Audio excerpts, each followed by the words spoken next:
नमस्कार दोस्तों, एक बार फिर से आपका स्वागत है आप ही के अपने एस्काशन यूट्यूब चैनल पर। अगर दोस्तों आपने सीटेट में संस्कृत लैंग्वेज का चयन किया, चाहे पेपर 1 की बात करें, पेपर 2 की बात करें, लैंग्वेज 1 की बात करें, लैंग्वेज 2 की बात करें, तो आज की वीडियो में हम सीटेट के क्वेश्चन पेपर को सोल्व करेंगे। इससे पहले भी हमने काफ़ी सारे सीटेट के क्वेश्चन पेपर सोल्व कर चुके हैं, चाहे हम 2018 की बात करें, आपके जो जुलाई में हुआ था, ठीक है, सॉरी जो दिसंबर में आपको हुआ था, 2019 जुलाई और 2019 ही दिसंबर, ठीक है। तो आज की वीडियो में हम 2019 दिसंबर का क्वेश्चन पेपर सोल्व करेंगे, और वो भी पेपर 2 का और लैंग्वेज 2 का, ठीक है। और इसमें मैं एक बात आपको बता दूं कि चाहे आपने लैंग्वेज 1 में संस्कृत लिया, लैंग्वेज 2 में संस्कृत लिया, पेपर 1 में संस्कृत लिया, फिर पेपर 2 में संस्कृत लिया, आपको ये बिल्कुल भी नहीं सोचना है जिस भी लैंग्वेज या फिर जिस भी पेपर में आपने संस्कृत लिया, आप केवल उसी का क्वेश्चन पेपर सोल्व होते हुए देखोगे, क्योंकि इससे दोस्तों कोई फर्क नहीं पड़ता, दोनों को दोनों बिल्कुल सिलेबस बिल्कुल सेम है। चाहे हम लैंग्वेज 1, पेपर 1, लैंग्वेज 2 या पेपर 2 किसी भी तरह की बात करें, सारा का सारा बिल्कुल संस्कृत का सिलेबस सेम है। तो आप कोई सा भी क्वेश्चन पेपर उठा के देख सकते हैं, चाहे पेपर 1, पेपर 2 किसी का भी क्वेश्चन पेपर उठा के देख लो। जो इसमें ये बिल्कुल मत सोचना अगर आपने पेपर 1 में संस्कृत है तो आप पेपर 2 का क्वेश्चन पेपर सोल्व होते नहीं देखोगे, क्योंकि ये बिल्कुल गलत है। क्योंकि जब सिलेबस सेम है और आपको तो दोस्तों बेसिकली अभ्यास ही करना होता है, ठीक है, थोड़ा सा रिवीजन होता है आपका।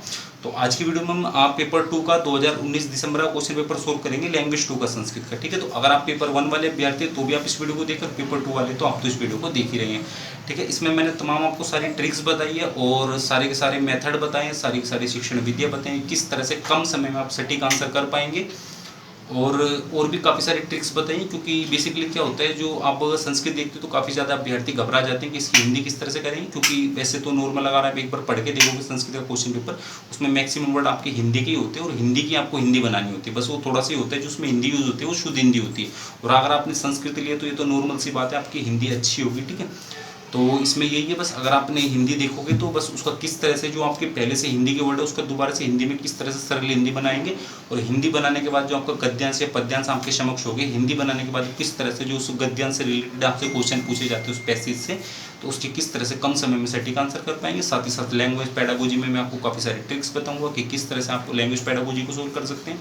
एक दो बात मैं बता देता हूँ लैंग्वेज पैडागोजी की संबंधित, और बाकी तो वीडियो जब आप क्वेश्चन पेपर सोल्व होते देखेंगे तभी सारी की सारी बात कर लेंगे। इसमें ये दोस्तों जब भी आप लैंग्वेज पैडागोजी सोल्व कर रहे हैं तो दोस्तों इसमें आपको ये बिल्कुल माइंड में बात बिठा के चलनी, अगर आप लैंग्वेज पैडागोजी सोल्व कर रहे हैं तो आप एक भाषा शिक्षक है, चाहे आप विज्ञान के शिक्षक हैं, मैथमेटिक्स के टीचर है, किसी भी विषय के टीचर है, पीआरटी है चाहे टीजीटी है, लेकिन अगर आप लैंग्वेज पैडागोजी सोल्व कर रहे हैं तो आपको माइंड में बिठाना आप लैंग्वेज टीचर है, ठीक है, जब भी आप उसके सटीक आंसर कर पाएंगे। और अगर आपने पेपर 2 में संस्कृत लिए तो जो आपके समक्ष विद्यार्थी हैं वो 6ठी से लेकर 10वीं तक के, तो उनके स्तर के अनुसार आपको लैंग्वेज पैडागोजी का आंसर करने। अगर आपने पेपर 1 में संस्कृत लिया तो आपके समक्ष जो विद्यार्थी होंगे पहली कक्षा से लेकर 5वीं कक्षा तक के होंगे, तो उनके स्तर के अनुसार आपको लैंग्वेज पैडागोजी का आंसर करना है, ठीक है। क्योंकि दोस्तों दोनों के दोनों है तो लैंग्वेज पैडागोजी, लेकिन जब उनके आंसर करेंगे जो आपके सामने क्वेश्चन आएंगे तो विद्यार्थियों के स्तर के अनुसार हमें क्वेश्चन करने होते हैं, ठीक है। तो ये बात आप माइंड में बिठा के चलना। बाकी दोस्तों जो भी ट्रिक्स है, जो भी वे हैं, या फिर जो भी आपको तरीके मैंने बताए सारे के सारे जब हम क्वेश्चन पेपर सोल्व करेंगे उसमें बता देंगे। हालांकि वीडियो दोस्तों थोड़ी सी लंबी है क्योंकि हम इसमें आपको अच्छे से एक्सप्लेन करके बता दें, ऐसे खाम खाई बता आपको बस ये केवल आंसर नहीं बताते, आपको ये बताते हो आंसर क्यों है, किस लिए, और जो बाकी के ऑप्शन है उसमें से वो वाला आंसर क्यों नहीं है, और वो वाले जो बाकी ऑप्शन है उसमें से किस तरह का क्वेश्चन होता है कि उस तरह के आंसर आपके हो जाते हैं। इस तरह से दोस्तों काफ़ी सारे आपके एक ही क्वेश्चन में काफ़ी सारे क्वेश्चन सोल्व हो जाते हैं, ठीक है। तो चलिए दोस्तों अपनी वीडियो को स्टार्ट करते हैं।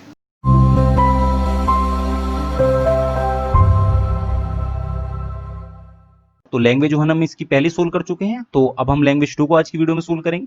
इसमें दोस्तों जो 91 से लेके 120 तक आपके क्वेश्चन होते हैं वो लैंग्वेज 1 के लिए होते हैं, और जो 121 से आपके क्वेश्चन स्टार्ट होते हैं 150 तक वो आपके लैंग्वेज 2 के लिए होते हैं, ठीक है। तो 120 यहाँ पर आपकी लैंग्वेज समाप्त हो जाती है, यहाँ से आपकी लैंग्वेज 2 स्टार्ट होती है। तो काफी सारे अभ्यर्थी इसमें गलती करते हैं, आपको अगर आपने लैंग्वेज 2 में लिया है तो आपको जो क्वेश्चंस के आंसर करने संस्कृत के वो 121 से ही स्टार्ट करने हैं, और अगर आपने लैंग्वेज 1 में संस्कृत को लिया है तो आपको 91 से ही अपने क्वेश्चन स्टार्ट करने हैं, ठीक है। तो चलिए स्टार्ट करते हैं। अब देखिए दोस्तों, सबसे पहले आपके सामने ये आपके बाद में भी आ सकता है, स्टार्टिंग में भी आ सकता है, लेकिन निश्चित रूप से आपको एक गद्यांश तो देखने को मिलेगा। बेसिकली अगर आपने लैंग्वेज 2 में संस्कृत भाषा का चयन किया है तो आपको 2 गद्यांश देखने को मिलेंगे, ठीक है। और अगर आपने लैंग्वेज 1 में संस्कृत भाषा का चयन किया है तो आपको एक गद्यांश देखने को मिलेगा और एक आपको पद्यांश देखने को मिलेगा। तो सबसे पहले क्या करना है दोस्तों, जो आपके सामने गद्यांश आएगा, आपको गद्यांश को रीड करने से पहले क्या करना है, गद्यांश से संबंधित जितने भी आपसे क्वेश्चन और उनके ऑप्शंस हैं, ठीक है, उन सबको एक बार रीड करना है। मैं आपको यहाँ पर दोस्तों याद करने के लिए नहीं बोल रहा, मैं बस बोल रहा हूँ एक बार आपको रीड कर लेना है, मतलब नजर फेर लेनी है, ठीक है। तो सबसे पहले जितने भी इस गद्यांश से संबंधित क्वेश्चन है, शायद से 128 तक, मतलब 8 क्वेश्चन इस गद्यांश से संबंधित, बाकी जो टोटल 15 क्वेश्चन आपके गद्यांश से आएंगे लैंग्वेज 2 में, तो उसमें 8 क्वेश्चन इसमें आगे, बाकी के जो बचे हुए क्वेश्चन है वो आपके इस गद्यांश से आएंगे, ठीक है। तो बेसिकली आपको क्या करना है, सबसे पहले तो जोन सा भी आप गद्यांश पढ़ने वाले स्टार्टिंग में, उससे संबंधित जितने भी क्वेश्चन है उन्हें अच्छे से रीड कर लेना एक बार, ठीक है। एक बार मतलब नजर मार लेंगे तो आपको ज्यादा आसानी होगी, ठीक है।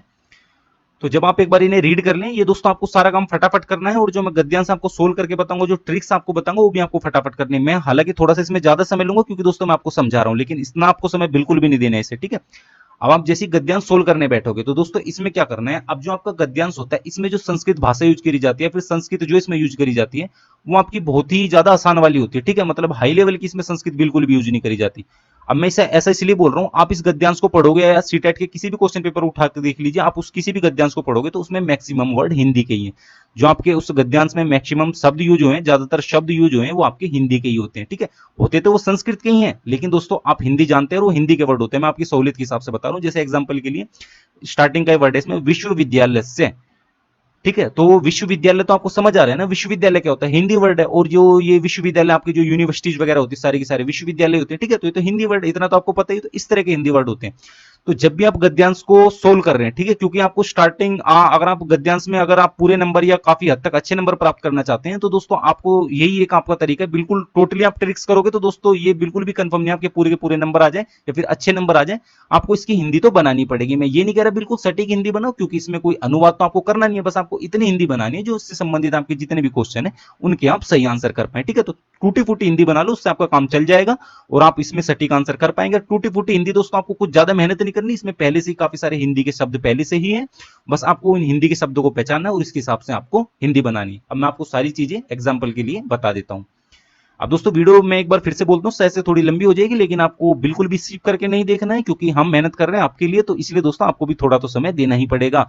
और दोस्तों अगर एक शिक्षक ही पढ़ाई को समय नहीं देगा तो फिर कौन देगा, ठीक है। तो चलिए स्टार्ट करते हैं हम अपना गद्यांश पढ़ना। अब ये देखिए, इसमें विश्वविद्यालय से कश्चित प्राध्यापक जल विहाराय नावम आरूढ़।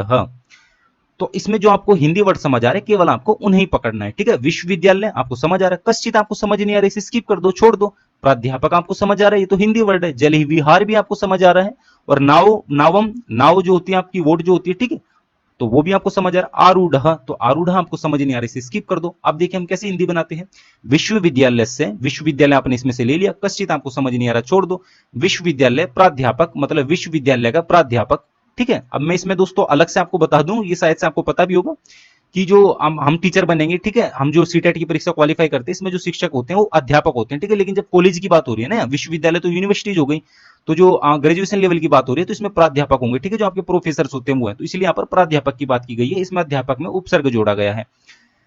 तो अब ये देखिए इसमें किस तरह से आपको हिंदी बनानी है। विश्वविद्यालय आपको समझ आ रहा है, प्राध्यापक मतलब अध्यापक, जल विहार मतलब, विहार का मतलब क्या होता है दोस्तों, विहार का बेसिकली मतलब होता है रहना, ठीक है। लेकिन विहार का मतलब यहाँ घूमने से है, ठीक है, भ्रमण करने से, मतलब जल जल के द्वारा भ्रमण करने से है। तो जल विहार के लिए, जल अगर जल के द्वारा भ्रमण करेगा तो दोस्तों उस पर गाड़ी वाड़ी तो बाइक तो ले जा नहीं सकता, उसे नाव की जरूरत होगी, ठीक है। तो नावम आरूढ़, तो विश्वविद्यालय का प्राध्यापक भ्रमण करने के लिए मतलब जल के माध्यम से जल की सवारी करने के लिए, तो उसने नाव को लिया, ठीक है। इस तरह से आपको हिंदी बनानी है, बिल्कुल सिंपल है, इसमें सारे के सारे हिंदी वर्ड है, उसके हिसाब से मैंने आपको बताया। नौकया जल विहारस्य तस्य प्रथम अवसर आसीत। अब ये देखिए, नौका से मतलब नाव से जल का भ्रमण करने का या जल के माध्यम से भ्रमण करने का उसका प्रथम अवसर था, ठीक है। ये तो हिंदी वर्ड है, प्रथम पहला, अवसर तो अवसर तो आप जानते ही है, तो हिंदी वर्ड है। तो आसित है या फिर था, सॉरी, आसित का मतलब था होता है, ठीक है। अस्थि का मतलब हा होता है। ये अस्थि, संति, आसित, भवती, इनका आप आसान शब्दों में मान सकते हैं, इनका मतलब हा होता है, ठीक है। होता तो अलग अलग है, लेकिन आपकी टूटी फूटी हिंदी बनाने के लिए इतना इनफ है, ठीक है। तो इधर मैंने आपको बता दिया, इस तरह से आपको सिंपल हिंदी बनानी है, सिंपल आपको हिंदी के वर्ड पकड़ने हैं, उनके हिसाब से टूटी फूटी हिंदी बनानी है। तो इधर तक हम आ गए, 80 तक। अब मैं वैसे आपको बता देता हूं इसकी वैसे हिंदी का। देखो, विश्वविद्यालय, विश्वविद्यालय का कश्चित कोई प्राध्यापक था, प्रोफेसर था, उसने जल के द्वारा भ्रमण के लिए नाव ली, ठीक है। नाव का या जल विहार से, उसके मतलब जल के माध्यम से जो भ्रमण कर रहा था, फिर जो नाव में वो घूम रहा था, तो उसका वो पहला वो था, अवसर था, ठीक है। तत्र मनोरमान दृश्यान दृष्टवा सह नाविकम अपृच्छत।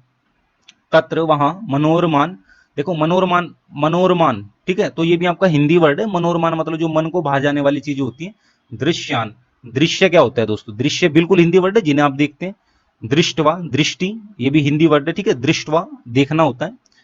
तो मतलब वहां जब वो नाव में घूम रहा था तो उसने मन को भाने वाले जो दृश्य देखे उन्हें देखकर, ठीक है, वह नाविकम। अब ये देखिए, नाव का मतलब नाव होता है, ठीक है। नाविकम अपृच्छत, अपृच्छत मतलब, पृच्छत मतलब क्या होता है दोस्तों, पूछना होता है, ठीक है। इस तरह से आप थोड़ा सा मिला भी सकते हैं शब्दों को। हालांकि ये पृच्छत आप मान सकते हैं, अगर आप शुद्ध हिंदी नहीं जानते तो ये बोल सकते हैं हिंदी वर्ड नहीं है, लेकिन आप अपनी सहूलियत के हिसाब से थोड़ा बहुत मिला भी सकते हैं, ठीक है। कुछ तो कॉमन सेंस आपको इधर लगाना ही पड़ेगा, ठीक है। तो नाविकम अपृच्छत, पूछा। अब नाव से तो पूछ ही नहीं सकता, नाव से कैसे पूछ लेगा, वो तो निर्जीव वस्तु। नाविकम, अब दोस्तों इधर आपको कॉमन सेंस लगाना है। वैसे नाविकम का अर्थ आपको पता होगा, लेकिन फिर भी अगर आपको नहीं पता, थोड़ा सा कॉमन सेंस लगाना है। नाव एक निर्जीव वस्तु, उससे पूछ नहीं सकता। नाविकम का मतलब होता है जो नाव चलाने वाला होता है, ठीक है। तो उससे पूछा उसने, भो नाविक, मतलब हे नाविक, किम भवता कदापि गणितम पठितम। अब ये बोलते हैं कि नाविक से पूछते हैं, उस नाव चलाने वाले से पूछते हैं कि आपने कभी गणित पढ़ी है, उससे ये पूछते हैं। ये दोस्तों थोड़ी सी कॉमेडियन है, आपको जरूर, आप इसकी हिंदी सुनोगे तो आपको जरूर हंसी भी आएगी और मजा भी आएगा, ठीक है। तो वो पूछते हैं, मतलब सब कुछ दृश्य वृश्य देखने के बाद, कि भाई तुमने कभी गणित पढ़ी है, उस नाव वाले से पूछता है। कौन पूछता है, वो प्राध्यापक, ठीक है। ये तो एक तरह से अपने ज्ञान का प्रदर्शन कर रहा है, तो चलो ये तो अलग चीज है, ठीक है। तो नाविक ना पठितम महोदय, तो नाविक बोलते हैं नहीं पढ़ी महोदय, ना पठितम, ठीक है। तो पढ़ना, ना का मतलब नहीं, पढ़ना का मतलब, पठितम का मतलब पढ़ना हो गया आपका, ठीक है। पठती तो आपने दोस्तों, पठती पठत पठंती, तो ये तो आपने जरूर से रूप पढ़े होंगे अगर आपने संस्कृत भाषा स्कूल लेवल पे ली है। तो पठितम या पठती का मतलब तो आपका पढ़ना ही होता है। तो बोलते हैं ना पठितम महोदय। अभी आप किसी भी, जिसने कभी जिंदगी में संस्कृत नहीं देखी होगी ना, उसके सामने भी ये वाला वर्ड रख दोगे, ना पठितम महोदय, तो शायद से वो भी एक बार के लिए हिंदी बना लेगा, अगर वो हिंदी अच्छी खासी जानता है, ठीक है। ना पठितम महोदय, महोदय तो आप जानते हैं दोस्तों हिंदी में ही बोल लेते हैं, मैं आपको महोदय बोल सकता हूं, आप मुझे महोदय बोल सकते हैं, ठीक है। तो ये तो हिंदी वर्ड हो गया हमारा, ठीक है। तो प्राध्यापक बोलता है दोबारा से, ठीक है। तो उसने पूछा कि आपने गणित पढ़ी, तो नाविक बोलता है नहीं महोदय, मैंने गणित नहीं पढ़ी। और प्राध्यापक, मतलब ये तो नहीं बोला उसने, बस ये बोला नहीं पढ़ी महोदय। अब प्राध्यापक दोबारा पूछते, किम गणितम पढ़ी तुम विद्यालयम न गतवान, मतलब क्या गणित पढ़ने के लिए आप विद्यालय नहीं गए। नूनम भवतः जीवनस्य चतुर्थांशः व्यर्थः अभवत्, वो बोलते हैं कि भाई आपने अपने जीवन का जो चतुर्थ अंश है, ठीक है, तो वो आपने व्यर्थ कर दिया, खराब कर दिया, अगर आप गणित पढ़ने के लिए विद्यालय नहीं गए तो। अब दोबारा से यही मजे ले रहा है हमारे जो प्राध्यापक है, नाविक के मजे ले रहा है, ठीक है। तो दोबारा से पूछते हैं, पहले तो इन्होंने गणित के विषय में पूछा, अब दोबारा से पूछते हैं, किम भवता रसायन शास्त्रम भौतिक शास्त्रम व पठितम, क्या आपने रसायन शास्त्र और भौतिक शास्त्र पढ़ा है। नाविक अवदत, नाविक बोलता है, ईदृशम मे भाग्यम कुतः, ऐसा मेरा भाग्य कहां, यदहम भौतिक शास्त्रम रसायन शास्त्रम व पठेयम, मतलब ऐसा मेरा भाग्य कहा कि मैं भौतिक शास्त्र और रसायन शास्त्र को पढ़ूंगा, या फिर पढ़ा मैंने, या फिर पढ़ूं, ठीक है। तो प्राध्यापक दोबारा से बोलते हैं, नूनम भवतः जीवनस्य अर्धांश व्यर्थ अभवत, तो स्टार्टिंग में उन्होंने बोला कि आपने अपने जीवन का जो चौथा अंश है वो खराब कर लिया। अब ये बोलते हैं कि आपने अपने जीवन का आधा अंश ही खत्म कर दिया, ठीक है, खराब कर लिया। वद वदतव्या आंग्ल भाषा तो पठिता एव, अब वद वद बोलो बोलो, त्व्या तव्या तुमने, आंग्ल भाषा तो पठिता एव, मतलब आंग्ल भाषा जो होती है आपकी, इंग्लिश लैंग्वेज जो होती है उसे आंग्ल भाषा बोलते हैं संस्कृत में, ठीक है। तो भाषा तो आपकी लैंग्वेज हो गई, आंग्ल शायद से आप इधर से थोड़ा सा कंफ्यूज हो जाए, लेकिन मैं आपको बता देता हूं, आंग्ल का मतलब होता है आपका अंग्रेजी, ठीक है। तो नाविक ये पूछते हैं कि भाई बोल बोल, तूने इंग्लिश लैंग्वेज तो पढ़ी ही होगी, ऐसा बोलता है कौन, हमारा प्राध्यापक, किससे, नाविक से। तो नाविक बोलते हैं दोबारा, ग्लानिम अनुभवन, मतलब ब्रैकेट में लिखा है, तो इसका मतलब उसने थोड़ा सा मतलब बेइज्जती से अपनी महसूस करी, ग्लानिम महसूस करी, ठीक है, अनुभव किया। तो बोलता है, महाशय ना हम मात्रा पित्रा वाम वा विद्यालय प्रेषित, तो बोलता है महाशय ना हम मात्रा पित्रा, ठीक है, माता पिता, ठीक है, माता पिता हो गया ना, मात्रा और पित्रा, वैसे तो संस्कृत वर्ड है, लेकिन माता पिता आपके हिंदी वर्ड है, तो इस तरह से कर सकते हैं। वह विद्यालय प्रेषित, माता पिता ने विद्यालय में प्रेषित, प्रेषित जैसे दोस्तों आप कुछ जैसे कि आप किसी के पास चिट्ठी भेजते हैं डाक के माध्यम से, तो उसे बोलते प्रेषित कर रहे हो ना आप उसे चिट्ठी वो, या फिर आप उसे खत वो प्रेषित कर रहे हो ना, प्रेषित का मतलब होता है भेजना, ठीक है। तो ये तो प्रेषित करना आपका हिंदी वर्ड हो गया। तो इसमें क्या हो गया, मेरे माता पिता ने मुझे विद्यालय भेजा ही नहीं, ऐसा बोलते हैं हमारा नाविक। किनसे बोलते हैं, महाशय से। यहाँ महाशय कौन है, हमारे जो प्राध्यापक हैं, ठीक है। तो फिर बोलते हैं, तो फिर जो हमारे प्राध्यापक है दोबारा बोलते हैं, तरी कुतः पठेयम, तो आपने कहां पढ़ा है। नहीं सॉरी, ये आपके नाविक ही बोल रहे हैं, तरी कुतः पठेयम, जब मेरे माता पिता ने मुझे विद्यालय ही नहीं भेजा तो मैं कहां से पढ़ूंगा। तो प्राध्यापक बोलते हैं, तरी त्व जीवन से त्रयो भाग व्यर्थ अभवन, तो आपके जीवन का जो तीसरा भाग है, मतलब जीवन के टोटल भाग में से 4 भाग है ना, वैसे चतुर्थांश होते हैं, तो 3 अंश आपके खराब हो गए, ठीक है। पहले चौथांश खराब करा, फिर आधा खराब कर लिया, अब आपने 3 खराब कर लिए, ठीक है। तो इस तरह से 75% इधर त्रियो भागा, मतलब 75% अपने अपना जीवन खराब कर लिया 100% में से, ठीक है। अब अगर आगे क्या होता है देखिए, आगे अब मजा आएगा, ठीक है। अत्रांतरे नदी जलावर्तनम समायातम, मतलब अनंतर में, ठीक है, नदी में जलावर्तनम समायत, नदी में जो जलावर्तन होता है, मतलब एक तरह से जो वेग से पानी बहता है ना, जो एक प्रेशर से बहता है, एक तरह से आप बोल सकते हैं जो आपकी लहरें होती हैं, ठीक है, आपके लिए मैं आसान कर दूं, एक तरह से लहरें बोल सकते हैं। तो लहरें उठने लगी किसमें, हमारी नदी में, मतलब समा गई, मतलब एक वेग समा गया जिससे लहरें उत्पन्न हो रही थी। तदाम लहरी नाम वेगेन नव नव क्या है, नव अकंप्यत। तो तदा लहरी नाम मतलब जो लहर निकल रही थी उससे, जो उसके वेग से, उसके प्रेशर से जो हमारी नौका थी वो कांपने लगी, वो मतलब हिलने लगी। अब दोस्तों छोटी सी नाव है, इसमें 2 ही आदमी सफर कर रहे हैं, तो एक तरह से छोटी नाव है। अब समुद्र आप जानते हैं कितना गहरा होता है, फिर नदी में जो सफर कर रहे हैं, नदी में मान सकते हैं, ठीक है। तो नदी का पानी का जब भाव बढ़ता है तो कितनी ज्यादा लहरें उठती है, तो उसी लहरों में जो छोटी सी नाव होती है कांपने लगी। अब आती है हमारी नौका की बारी, मतलब जो नाविक था, ठीक है। अब तयो पश्यत एवं नौका जलेन पूरीता जाता, मतलब देखते देखते जो हमारी नाव थी ना वो जल से भर गई। पहले लहरों से कांपने लगी, अब कांपने लगी तो दोस्तों वो जैसे तैसे वो डूबनी थी नाव जो थी, तो नाव के अंदर पूरा का पूरा जल समा गया, ठीक है। तो तयो पश्यत एवं नौका जलेन पूरी ता जाता, अब नाव में लहर उठ रही है, ठीक है, नौ का जलेन पूरी था। अब ये देखते हो, नौ का नाव हो गई, जलेन मतलब जल हो गया, पूरी था मतलब पूर्ण हो गई, भर गई, ठीक है। तो पूरी हो गई मतलब उसमें पानी पानी हो गया हमारी नाव में। अब ये देखिए, नाविका प्राध्यापक अपृच्छत, अभी तक कौन पूछ रहे थे हमारे, अभी तक पूछ रहे थे हमारे जो प्राध्यापक थे वो नाविक से पूछ रहे थे और उसकी खिल्ली उड़ा रहे थे या फिर जो भी कर रहे थे उसकी पढ़ाई के विषय में पूछ रहे थे, ठीक है। तो प्राध्यापक है तो उस चीज में अच्छे हैं पढ़ाई में वो, तो इसलिए उसकी फिरकी ले रहे थे, उसे नीचा दिखा रहे थे। लेकिन अब यहाँ पर नाविक की बात आती है, ठीक है। यहाँ पर अब नाविक पूछते हैं किससे, प्राध्यापक से, महोदय किम भवान तरतुम जानती, क्या आप तैरना जानते हैं, ठीक है। अब जब नाव डूब गई तो फिर वो पूछता है जो नाव नाव चलाने वाला था उस अध्यापक से कि आप तैरना जानते हैं। नौ का जल पूरिताम दृष्टवा भीतः प्राध्यापक अवदत अहम तु तरतुम न जानामि, मतलब नाव का जल से, जो जो नाव थी वो जल से पूरी भर गई थी, उसे देखकर डरा हुआ जो प्राध्यापक था उसने बोला, ठीक है। नाव का जल पूरी था मतलब नाव जल से भरी हुई, दृष्टवा मतलब देखकर, मतलब जो दृष्टि होती है ना, तो दृष्टि आपका हिंदी वर्ड है, तो इस हिसाब से आप कर सकते थे कि दृष्टवा। भीतः, प्राध्यापक, भीतः का मतलब होता है दोस्तों डरना, ठीक है। विभेति होता है वैसे तो, लेकिन भीता आप मान सकते हैं, ठीक है, डरना होता है। अगर आपको नहीं पता भी स्किप कर दो, बस ये देख लो इधर, जल, जो जल से भरी हुई नाव को देखकर प्राध्यापक अवदत, प्राध्यापक बोला अहम तो तरतुम ना जाना मी, मैं तो तैरना नहीं जानता। फिर नाविक बोलता है, नाविक अवोचत यदि भवान तरतुम ना जानती तरी भवतः सर्वम जीवनम वृथा जातम। देखिए क्या बोलता है, उसने तो बोला था स्टार्टिंग, बोला आपका चतुर्थांश खत्म हो गया, फिर आधा जीवन खत्म कर लिया आपने, फिर 75% जीवन खत्म कर लिया। तो नाविक बोलता है कि आपने तो, अगर आप तैरना जानते नहीं है, आपने चाहे कितना कुछ भी करा है, तो आपने तो अपना पूरा ही जीवन है जो आपका व्यर्थ है वो, ठीक है। ऐसे बोलता है, यदि भगवान, अगर आप तर तुम ना जानती, तैरना नहीं जानते हैं, तरी होता है तो आपका सर्व जीवनम, पूरा जीवन वृथा जातम, बेकार है, व्यर्थ गया। अहम तु बहुभ्याम नदम तीत्रवा पारम गच्छामी, मतलब अहम तु, मैं तो बहुभ्याम। अब ये देखिए दोस्तों, बाहुभ्याम है, सॉरी ये बाहुभ्याम है। बाहु क्या होती है, आपकी जो भुजाएं होती है वही तो आपकी बाहु होती है। और जो तैरने की बात हो रही है, कोई वैसे तो तैरेगा नहीं, हाथों से ही तो तैरेगा। तो बाहुबली, शायद से आपने मूवी भी सुनी होगी, वो मूवी देखी होगी। तो बाहुबली का मतलब क्या होता है, जिसकी भुजाओं में दम होता है वही तो बाहुबली होता है। तो बाहु का मतलब आपकी क्या हो गई, आपकी भुजाएं हो गई।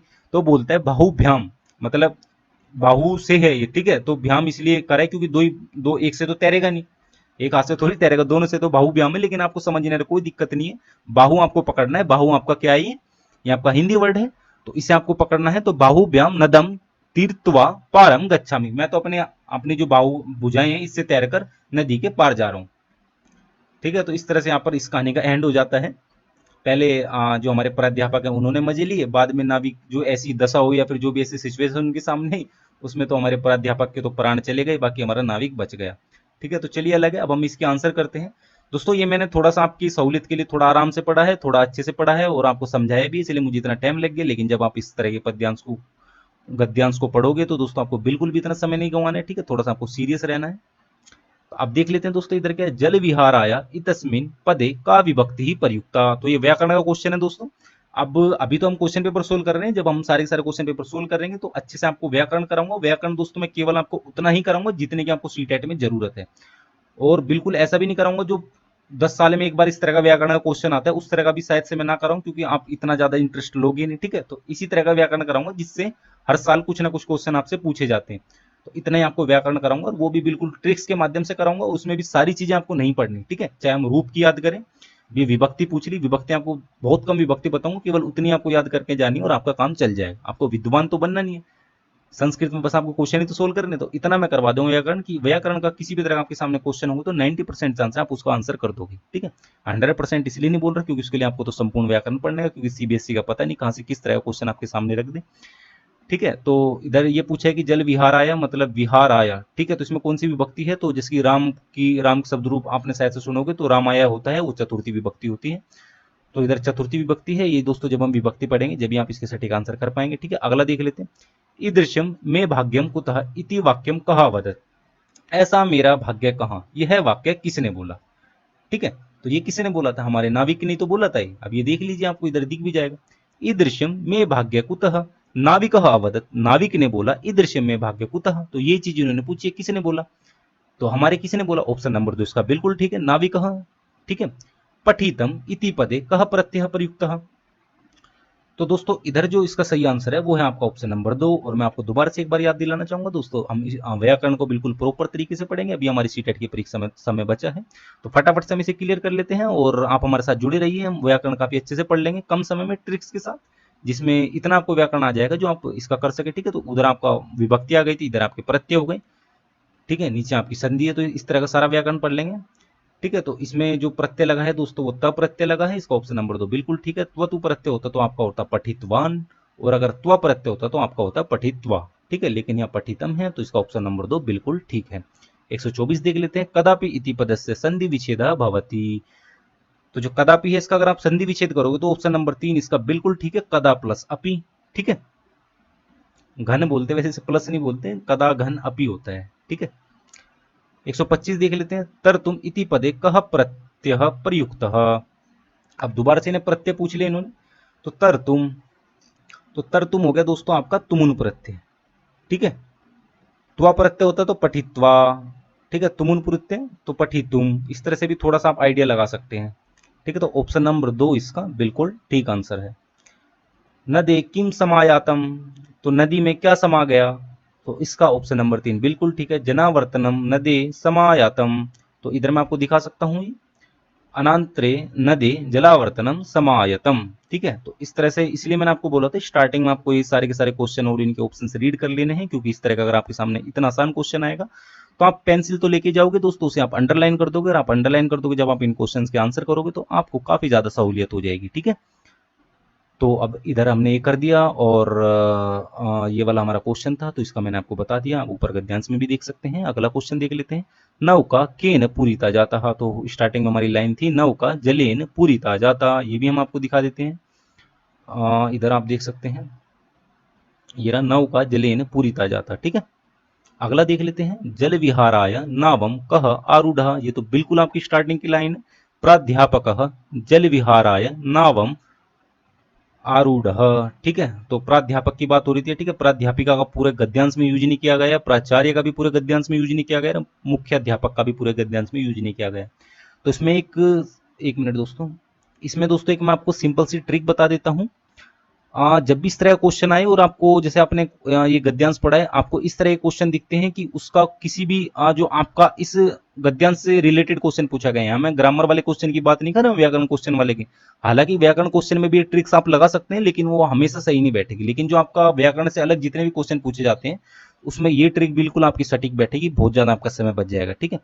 तो इसमें करना बेसिकली दोस्तों ये होता है, आप जब ऑप्शंस देखोगे तो आप इसमें देखोगे उस पूरे गद्यांश में केवल प्राध्यापक का यूज किया गया है, ठीक है। प्राध्यापिका का पूरे गद्यांश में यूज नहीं किया गया, प्राचार्य का भी पूरे गद्यांश में यूज नहीं किया गया, मुख्याध्यापक का भी पूरे गद्यांश में यूज नहीं किया गया, ठीक है।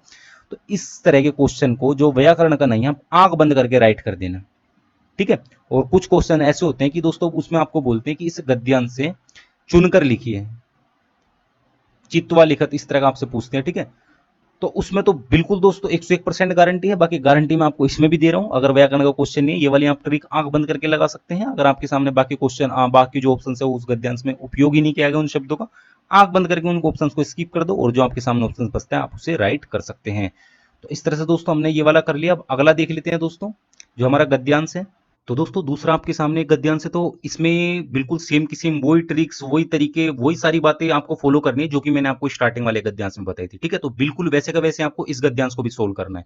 तो इसलिए मैं दोबारा से वो ट्रिक्स मैं आपके लिए बार बार बोल के रिवाइज नहीं करूंगा, क्योंकि मैं इस ऊपर वाले गद्यांश में पहले ही बता चुका हूँ ये। ठीक है, तो आपको याद में रखना है, क्योंकि पहली वीडियो काफी ज्यादा लंबी हो चुकी है। मैं इसे फटाफट से पढ़ देता हूँ। अब दोस्तों मैं इसे फटाफट से कराऊंगा, इसका मतलब ये नहीं कि आप इस पोर्शन को स्किप कर दी। स्किप आपको बिल्कुल नहीं करना है दोस्तों, आपका यहाँ पर अभ्यास हो रहा है। और ये जो गद्यांश है इसे भी पढ़ने में आपको बहुत ज्यादा मजा आएगा। और ये काफी ज्यादा लौकिक साहित्य का काफी ज्यादा फेमस गद्यांश है। जो आपकी रामायण है उसका उद्भव यहीं से हुआ था। ठीक है, तो काफी ज्यादा आसान है और आपका अभ्यास तो हो ही जाएगा, इसलिए इसे बिल्कुल भी स्किप नहीं करना है। तो मैं इसे फटाफट से रीड कर देता हूं। ठीक है, तो पूरा वाल्मीकि नाम एक ऋषि ही आसीत। तो मतलब प्राचीन समय में वाल्मीकि नाम के एक ऋषि थे। एकदा सह सनातुम तमसा तीरम गच्छत। मतलब एक बार वो शिष्य के साथ अपने तमसा नदी में गए स्नान के लिए। ठीक है, मार्गे सह व्याध्येन विद्धम एकम क्रोच पक्षिणम पश्यत। मतलब जो मार्ग में जा रहे थे, जब तमसा नदी जा रहे थे, जो रास्ता था, रास्ते में उन्होंने क्या करा, सह व्याध्येन विद्धम, मतलब जो एक द्वारा मारा गया था, शिकारी के द्वारा मारा गया एक कणोच पक्षी उन्होंने देखा। अब दोस्तों कौन पक्षी आप उससे मान सकते हैं, जैसे सरस हो गया, या फिर आप इसे हंस बोल सकते हैं, हंस बोल सकते हैं। ठीक है से, तो एक हंस था, वो जो शिकारी द्वारा मारा गया था, उन्होंने मार्ग में उसे देखा। किन्होंने देखा दोस्तों, हमारे जो ऋषि थे वाल्मीकि जी। सहचर्यस्य वियोगेन वयाकुलियतयाः क्रोच्याः उच्चैः रोदनम अश्रोत शृणोत। ठीक है, अश्नोत। तो भाई हुआ क्या था, देखो, सहचर्यस्य वियोगेन व्याकुली तयाह, मतलब बेसिकली दोस्तों क्या था, दो थे यहाँ पे। ठीक है, एक मेल वर्जन था हंस का, एक फीमेल वर्जन था। अब दोस्तों क्या हुआ, दोनों ना रोमांस कर रहे थे। ठीक है, रोमांस करते टाइम क्या करा, एक बदतमीज शिकारी है कहीं से, और जो दोनों में से जो मेल वाला वर्जन था उसने उसे मार दिया। तो इसी चक्कर में जो फीमेल वाला वर्जन था दोस्तों, वो उसके वियोग से, मतलब वो मर गया, और दोनों जो रोमांस कर रहे थे, ठीक है, जो कामुकता में विलीन थे, तो उसका वियोग हो गया ना, दोनों का प्यार में वियोग हो गया, दोनों बिछड़ गए। तो इसके दुख से जो फीमेल वाला वर्जन था वो उच्च रोदनम अश्रुत, मतलब बहुत जोर जोर से रो रहा था, तो वह वाल्मीकि जी ने सुन लिया। अब क्रोचयाह विलापम श्रुत्वा ऋषि ही दर्वितः अभवत। अब वो इतनी तेज से रो रही थी, मतलब जो हंसिनी थी वो इतनी ज्यादा तेज से रो रही थी कि उसकी आवाज सुनी जो हमारे जो वाल्मीकि जी ने, तो उनका जो हृदय था, जो दिल था, वो द्रवित हो गया, मतलब दुख हुआ उन्हें काफी ज्यादा इसका। ठीक है, रोने लगे वो, दिल दिल में रोने लगे। तो क्रोची कृदन्नात् जातः ऋषिः शोकः श्लोक रूपेण तस्य मुखात् एवं निर्गच्छत।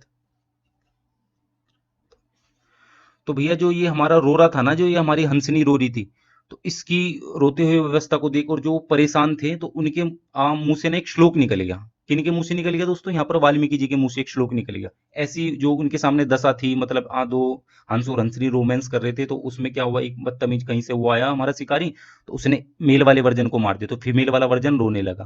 तो इसी ऐसी सिचुएशन देख के दोस्तों, जो बहुत जोर जोर जोर से रो रहा था, तो उसी के चक्कर में ना इनके मुंह से एक श्लोक निकल गया। अब श्लोक इस प्रकार था, मां निषाद प्रतिष्ठाम तवगमः शाश्वती स्मः यत्र क्रोच मिथुनादेकम अवधि काम मोहितम। तो मतलब बेसिकली दोस्तों इसका अर्थ यही है कि ये उसे एक बार जो शिकारी को धमकाते हैं, फिर शाप देते हैं कि भाई तुझे कभी शांति नहीं मिलेगी, सम्मान नहीं मिलेगा, क्योंकि तूने एक जो काम में मोहित थे, मतलब जो रोमांस कर रहे थे हंस और हंसनी, तूने बेगर अपराध के उसमें से एक को मार दिया। ठीक है, तो इस तरह का इसका कोई अर्थ है।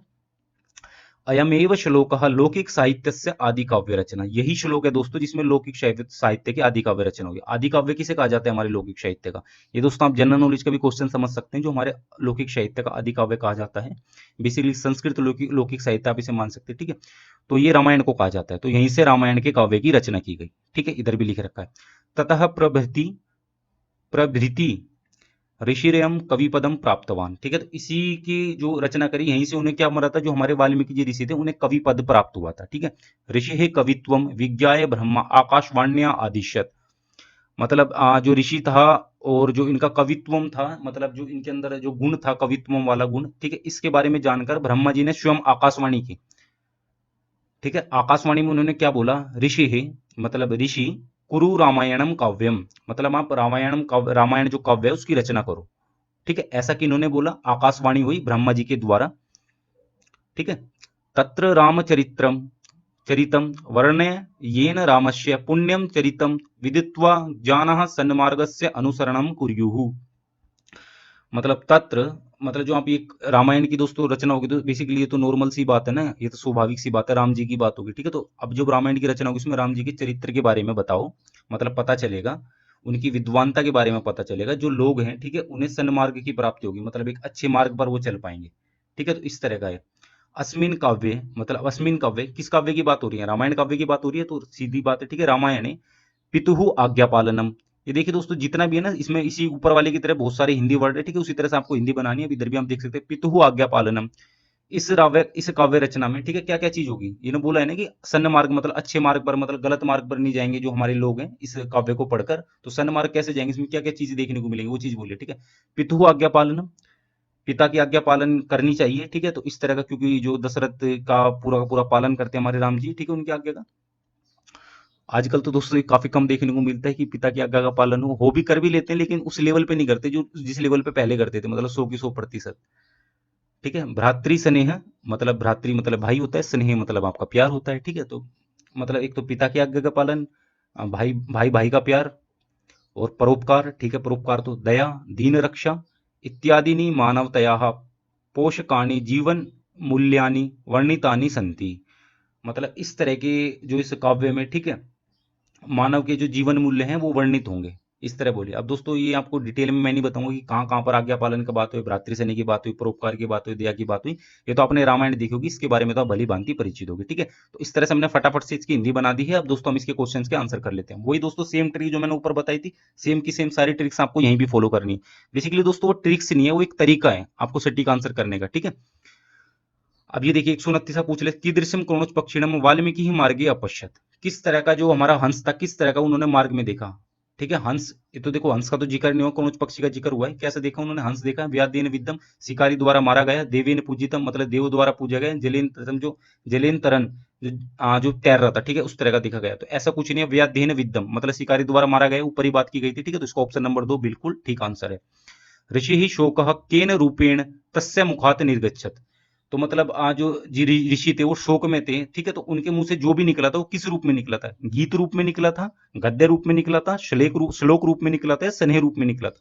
तो दोस्तों ये श्लोक रूप में निकला था। मैंने आपको बताया ना, मां निषाद प्रतिष्ठान तो काफी ज्यादा फेमस है। ये देखो, शोक श्लोक रूपेण तस्य मुखात निर्गच्छत, श्लोक रूप में निकला था, ठीक है। तो ना ये गीत रूप में निकला था दोस्तों, मैंने वो श्लोक गीत रूप में गाया, ठीक है, छंद लगा के, इसलिए आपको थोड़ा सा गीत लग रहा होगा, बेसिकली वो श्लोक ही है, ठीक है। अगला देख लेते हैं 131। ज्ञात्वा इति पदस्य समानार्थक शब्द अनुच्छेदस्मिन् प्रयुक्त तचित्वा लिखत। ज्ञात्वा, इस पद पे समानार्थिक शब्द ज्ञात्वा, ज्ञात्वा का मतलब होता है जानकर, ठीक है। तो इसका जो पर्यायवाची शब्द आपको इस अनुच्छेद में से चुन के लिखना है। अब दोस्तों देखिए, श्रुत्वा दृष्टवा विज्ञाय विलोकनाय, तो इसमें विज्ञाय है, जानकर का मतलब देखो, श्रुत्वा का मतलब होता है सुनकर, दृष्टवा का मतलब होता है देखकर, विज्ञाय का मतलब होता है जानकर, ठीक है। विलोकनाय का मतलब अवलोकन या कुछ होगा दोस्तों इस तरह का। इसका मुझे एग्जैक्ट आंसर नहीं पता, बाकी मैंने तीनों बता दिए। तो इसमें ऑप्शन नंबर 3 इसका बिल्कुल ठीक आंसर है, ठीक है। जो उन्होंने जो ऋषि ने, वो जो हमारे ब्रह्मा जी थे, आकाशवाणी की थी, वो कैसे की थी? तो उनके जो कवित्व को विज्ञा है, कवित्व को ज्ञातवा, ठीक है, कवित्व को उनके जानकर जब जाके आकाशवाणी की थी ब्रह्मा जी ने, और किनके कवित्व को जान के? हमारे महर्षि वाल्मीकि जी को, ठीक है, ऋषि वाल्मीकि जी को। जब तक तो वो ऋषि थे, बाद में जब काव्य रचना करी उन्हें, जब महर्षि बने वो, ठीक है। अब अगला देख लेते हैं, आदिशत इति पदस्य कोहर्तः भवति, मतलब आदिशत इस पद का क्या अर्थ है, ये पूछ रहे हैं, ठीक है। उपदेशम कृतवान, आदेशम अकरोत, काव्यम अपठ्यत, वशीम मनशीम वादयत। तो देखिए दोस्तों इसका मतलब क्या है? आदिशत, तो ये तो सिंपल सा समझ में आ रहा, आदेश क्या है, ठीक है। अब ये दोस्तों इधर काव्य अपठ्यत तो नहीं होगा बिल्कुल, मतलब काव्य पढ़ा, और वशीम भी नहीं होगा, ठीक है। तो आदेशम अकरोत, आदेश किया, ठीक है, यही चीज है। अब दोस्तों इसमें थोड़ा सा कॉमन सेंस आप लगा लोगे, ब्रह्मा जी उपदेश भी दे सकते हैं वैसे, लेकिन उन दोनों में आदेश करा था। अब दोस्तों उपदेश और आदेश में फर्क होता है, ठीक है। उपदेश का मतलब होता है कि आप उन चीजों को फॉलो कर भी सकते हैं, नहीं भी कर सकते। हम जो गुरु वगैरह के पास जाते हैं वो आपको उपदेश देते हैं, आपको सच बोलना चाहिए, ये करना चाहिए, वो करना चाहिए। तो ये सारे उपदेश होते हैं, इन्हें फॉलो करेंगे तो अच्छी बात है, नहीं करोगे तो भी कोई ज्यादा आपको शायद से फर्क नहीं मिलेगा आज के युग में, तो ठीक है। वैसे करना चाहिए जो भी अच्छे उपदेश दिए जाते हैं, लेकिन आदेश का मतलब दोस्तों होता है वो करना ही करना होता है, ठीक है। आप किसी स्कूल में अगर पढ़ा रहे हो, तो अगर आपके प्रिंसिपल ने कोई आदेश आपको दिया है तो आपको वो पूरा काम करना ही पड़ेगा। लेकिन अगर वो उपदेश दे रहे प्रिंसिपल साहब हमारे कि भाई आपको बच्चों को नहीं मारना, मतलब इस तरह से बच्चों को अच्छा रिजल्ट आपको लाना है, इस तरह से अपने शिक्षण को प्रभावी बनाना है, तो उपदेश दे रहे हैं। लेकिन आपको बता दिया आदेश, ये चीज करनी है तो करनी है, ठीक है। तो ऊपर से ऑप्शन नंबर 2 बिल्कुल ठीक है इसका। 133वां देख लेते, भो ऋषि कुरु रामायणम काव्यम इति कह वदत। तो मतलब रामायण, भो ऋषि मतलब हे ऋषि आप रामायण काव्य की रचना करो, यह किसने बोला? तो किसने बोला था? आकाशवाणी किसने की थी हमारे? तो ब्रह्मा जी ने की थी आकाशवाणी। और वही सेम चीज है दोस्तों, ऊपर 3 वर्ड जबाली ही मार्कंडेय तार तारणीशः, ये तो 3 चीज तो दोस्तों, जो 3 शब्द हैं तो ऊपर गद्यांश में हमारे यूज ही नहीं हुए, तो ऑप्शन नंबर 4 इसका बिल्कुल ठीक है। अगला देख लेते हैं दोस्तों, संति इति पदे का धातु वर्तते। अब संति पद में कौन सी धातु है? ऑप्शन नंबर 1 है भू, भू धातु से दोस्तों भवती होता है आपका, पट धातु से पठती होता है, गम धातु से गच्छति होता है, और अस धातु से आपका संति होता है। बेसिकली दोस्तों अस धातु से, अस धातु जो होती है आपकी, उससे अस्थि होता है, ठीक है। लेकिन अस्थि का अगर बहुवचन देखेंगे तो उसमें संति आ जाएगा, ठीक है। तो ऑप्शन नंबर 4 बिल्कुल ठीक है। इसमें संति में जो धातु उपयोग की गई है वो अस धातु है, ठीक है। और ये दोस्तों सिंपल ही लगेगा आपको, ठीक है। संति अस, अगर आपको ये थोड़ा सा सन धातु होती तो दोस्तों आप एकदम फटाफट से कर देते इसे कि भाई संति में सन धातु है, लेकिन सन धातु शायद से कोई होती ही नहीं है, ठीक है। इधर बहुवचन है इसलिए, ठीक है, थोड़ा सा घुमा रखा है, तो थोड़ा सा कॉमन सेंस लगाना। भू से आपको पता है भवती, पट से पठती होती है, गम से गच्छती होती है, ठीक है। गमन क्रिया, पठ क्रिया, और ये भू से भवती धातु होती है, ठीक है। तो अस, तो इधर थोड़ा सा कॉमन सेंस लगा लेना, अस्थि हो जाएगा। आपका ऑप्शन नंबर 4 इधर बिल्कुल ठीक आंसर है। अगला देख लेते हैं इस गद्यांश का आखिरी क्वेश्चन, 135वां देख लेते हैं, वाल्मीकि ही कहा आसित। भाई वाल्मीकि कौन थे हमारे? ऋषि थे, ग्रामीण थे, मतलब गांव के रहने वाले, नागरिक थे, कोई नगर के रहने वाले, खेचर थे। अब खेचर का दोस्तों क्या मतलब होता है तो मुझे भी नहीं पता, ठीक है। अभी कौन थे? ऋषि थे हमारे, स्टार्टिंग के आपको लाइन में दिख गया जब वाल्मीकि नाम ऋषि आसित, ठीक है। तो हमारे ऋषि थे, इसका ऑप्शन नंबर 1 बिल्कुल ठीक है। कितना ज्यादा आसान पैसेज था दोस्तों, शायद से आपको बस इधर इसमें कंफ्यूजन हो सकता है, अगर होगा भी तो दोस्तों इसमें 100 नंबर 34 नंबर पे जो संधि वाला था, लेकिन अगर आप थोड़ा सा माइंड लगा लोगे तो इसका भी आप आंसर कर पाएंगे। और अगर आप हमारे साथ जुड़े तो दोस्तों डिटेल में आपको सारी चीज बकायदा व्हाइट बोर्ड पे पढ़ा दी जाएगी, तो फिर तो आपको ये वाले इस टाइप के क्वेश्चन भी काफी ज्यादा आसान लगने लगेंगे, ठीक है। अब दोस्तों हमारा जो गद्यांश वाला पोर्शन था, जो हमारे 15 नंबर के स्टार्टिंग के क्वेश्चन थे वो खत्म हो गए। इधर से हमारी लैंग्वेज पैडागोजी स्टार्ट हो गई, ठीक है। आपका भाषा शिक्षण स्टार्ट हो गया, संस्कृत भाषा शिक्षण। वैसे भाषा शिक्षण ही आप बोल सकते हैं, ठीक है, सेम ही होता है भाषा शिक्षण, कोई ज्यादा तो होता नहीं। अगर आप हिंदी भाषा शिक्षण आपने पढ़ा है तो संस्कृत भी आपको काफी ज्यादा इजी लगेगा, ठीक है। और अगर आपने दोस्तों संस्कृत लिया तो ये तो 90% चांस हो जाते हैं कि आपने दूसरी जो लैंग्वेज का चयन किया वो आपकी हिंदी होगी। ये बहुत ज्यादा चांस हो जाते हैं इसके, शायद से बहुत ही कम लोग होंगे जिन्होंने संस्कृत के साथ इंग्लिश या कोई अदर लैंग्वेज का चयन किया होगा, ठीक है। तो भैया अब यहाँ से 136 से हमारी क्या हो जाती है दोस्तों, भाषा शिक्षण स्टार्ट हो जाता है। तो चलिए अभी से स्टार्ट करते हैं। इससे पहले मैं आपको कुछ चीजें बता देता हूँ। देखिए दोस्तों, जब भी आप ये गद्यांश, ये जो लैंग्वेज पैडागोजी सोल्व कर रहे हैं, ठीक है, इसमें आपको बिल्कुल माइंड में ये बिठा के चलना है कि आप एक भाषा शिक्षक है। चाहे आपने किसी भी विषय में बीएड, जीबीटी, डाइट कुछ भी करा है, और आपने उसमें ट्रेनिंग काल में जो भी आपने अनुभव प्राप्त किया, उस अनुभव को तो आपको लगाने ही लगाना है। लेकिन आप ये माइंड में बिठा लेना कि आप अगर मान के चलो आप मैथ के टीचर है, तो ये माइंड से निकाल देना कि यहाँ पर आप एक मैथ के टीचर हो। आपको माइंड में बिठा के चलना है कि आप एक लैंग्वेज टीचर है, एक भाषा शिक्षक है, जब भी आप इनके सटीक आंसर दे पाएंगे, ठीक है। और दूसरी चीज इसमें ये कि अगर आप पेपर 2 में अगर आपने संस्कृत भाषा का चयन किया है, तो अगर आप एक लैंग्वेज टीचर जो आपके समक्ष विद्यार्थी हो, 6ठी से लेकर 10वीं तक के विद्यार्थी हैं, उनके स्तर के अनुसार आपको इनके आंसर देने हैं। और बाकी अगर आपने लैंग्वेज 1 में संस्कृत भाषा का चयन किया, सॉरी पेपर 1 में अगर आपने संस्कृत भाषा का चयन किया, तो आपके समक्ष पहली कक्षा से लेकर 5वीं कक्षा तक के बच्चे हैं, तो उनके स्तर के अनुसार आपको इन लैंग्वेज पैडागोजी के आंसर देने हैं। क्योंकि दोस्तों इसमें जो मैक्सिमम आप आंसर देते हैं, बहुत ही कम ऐसे क्वेश्चन होंगे जो आपको पहले से पता होंगे इसमें, मतलब आपने पढ़े होंगे, ठीक है। जो इसमें मैक्सिमम आप आंसर देते हैं वो अपने अनुभव से इसे जोड़कर देते हैं, ठीक है। तो अनुभव आपको किस तरह से जोड़ना है, किस तरह से आपको थोड़ा सा माइंड लगाना है, वो मैंने आपको इसमें ट्रिक्स बता दिए। तो चलिए दोस्तों अब इसके इसे हम स्टार्ट करते हैं, ठीक है। 136 नंबर से अभी आपके सामने क्वेश्चन है, व्यापक पठनम छात्राणाम रुचिम वर्धयति, ठीक है। ये 4 आपके सामने ऑप्शन है। अब दोस्तों जो व्यापक पठनम का, ये हमेशा मतलब मैक्सिमम टाइम आपसे पूछा जाता है क्वेश्चन, और हमेशा की तरह मैं आपको हमेशा बताता हूँ ये वाली चीज कि जहां भी व्यापक पठनम की बात की जाए वो आनंद के लिए पढ़ा जाता है हमेशा व्यापक पठनम, ठीक है। तो आंख बंद करके आप आनंद के लिए टिक कर दोगे इस पे, ठीक है। बेसिकली जो आपका ये व्यापक पठनम होता है, जो विस्तृत रूप से पठनम होता है, ये कभी भी गूढ़ रूप से नहीं पढ़ा जाता। किसी आप कहानी को पढ़ रहे हो तो आप उसे गूढ़ रूप से नहीं पढ़ोगे, केवल मजे के लिए आप उस कहानी को पढ़ोगे, ठीक है। जिससे आपका उस थोड़ा सा आपको कहानी का सारांश पता चलेगा, कुछ पात्रों के बारे में आपको पता चलेगा, और भी काफी सारी चीजें पता चल जाएंगी, ठीक है। लेकिन गूढ़ रूप से नहीं पढ़ा जाएगा कि आपके सामने जो नए नए शब्द आ रहे हैं आपको उसकी अनुवाद में आप पता चल रहा है, उसमें कोई व्याकरण के शब्द आ रहे हैं कि भाई इस शब्द में ये वाली संधि है, ये वाला समास है, या इसका ये पर्यायवाची है, ये विलोम है, इस तरह से नहीं पढ़ा जाता। हमेशा व्यापक पठनम आनंद के लिए पढ़ा जाता है, ठीक है। तो इसका ऑप्शन नंबर 4 बिल्कुल ठीक है। अगला देख लेते हैं 137वां, शिक्षक लेह इत्यस्योपरि एकस्य पाठस्य आरंभम करोति, ठीक है भाई। आरंभात पूर्वम सह अधोनिर्दिष्टम चित्रम कृष्ण फलके लिखित्वा चर्चाम आरभते। मतलब ये लेह इसके ऊपर, ठीक है, पाठ को पढ़ाना आरंभ कर रहा है लेह के ऊपर, और जो पाठ को जो पढ़ाने से पहले वो क्या करते हैं, जो जो कृष्ण फलक होता है, मतलब जो आपका ब्लैक बोर्ड होता है, फलक का मतलब आपका बोर्ड होता है, कृष्ण का मतलब आपका काला होता है, ठीक है। यहाँ श्वेत फलक नहीं बात की गई है, या फिर आज हरित फलक, आजकल तो जैसे ज्यादातर हरित फलक ही चल रहे हैं, मतलब ग्रीन बोर्ड ही चल रहे हैं। तो ना ही यहाँ व्हाइट बोर्ड की बात की गई यहाँ उसकी, तो ये कृष्ण फल के मतलब जो आपका ब्लैक बोर्ड है उस पर, ठीक है, लिखित्वम चर्चा आरभ्य थे। तो भैया उसने क्या करा, पढ़ाने से पहले अपने जो उसका ब्लैक बोर्ड था उस पर ये वाला चित्र बना दिया, ठीक है। कृष्ण फल के शिक्षकेण विचित्रम एतत् चित्रम अस्ति। क्या है भाई ये चित्र? ये राज्य मानचित्र है, संकल्पना मानचित्र है, विषयक मानचित्र है, या फिर आपका मानचित्र यंत्रम है। क्या है ये? ठीक है, तो इसमें दोस्तों क्या है, अब ये देखिए विषयक मानचित्रम तो एक बार के लिए आप स्किप कर सकते हैं, क्योंकि और जो हम ऊपर के दो ऑप्शंस देखते हो, ठीक है, ये यंत्र तो है ही नहीं बिल्कुल भी, ठीक है। तो इसमें दोस्तों क्या है, अब मान के चलो लेह एक राज्य है हमारा, ठीक है, मान के चल सकते हैं, आप एक स्थान का नाम है, ठीक है, उसके बारे में पढ़ा रहे हैं। तो दोस्तों एक बार के लिए देखो, ये आप राज्य मानचित्र मान सकते हैं, ठीक है, लेकिन इससे जो आपका अगला ऑप्शन है वो संकल्पना मानचित्र है, ठीक है, उससे ज्यादा सटीक ये सीटेट का मतलब यही होता है दोस्तों, जितने भी आपको ऑप्शंस दिखते हैं उसमें आपको सारे के सारे सही लगते हैं, या तीन ऑप्शन सही लगते हैं, लेकिन उसमें जो सटीक सबसे ज्यादा ऑप्शन, जो सबसे ज्यादा सटीक आंसर होता है वो आपको बताना होता है, ठीक है। तो अब देखिए दोस्तों, संकल्पना की बात की जा रही है। अब यहाँ देखिए, अगर आप खुद को एक टीचर मान के चलो, आप एक खुद एक टीचर है, जैसे कि मैंने आपको बताया था, जब आप लैंग्वेज पेडागोजी शुरू करें आप टीचर मान के चलोगे, ठीक है, आप मान के चलो बच्चों को ले के बारे में पढ़ा रहे हैं, आपने कर दिया, तो आप ये मान के चल सकते हैं आपने अपनी सहूलियत के हिसाब से बताया, आपने ले बीच में लगा दिया, साइड में आपने बता दिया कि सबसे पहले मैं इसके प्रसिद्ध स्थान बताऊंगा, मतलब लेह के अंदर कौन कौन से प्रसिद्ध स्थान है, ठीक है, यहाँ के वातावरण के बारे में मैं बताऊंगा, खाद्य संस्कृति मतलब खाद्य पदार्थों के बारे में बताऊंगा, और यहाँ की संस्कृति के बारे में मैं आपको बताऊंगा, और चौथा है कि भाषा के बारे में बताऊंगा।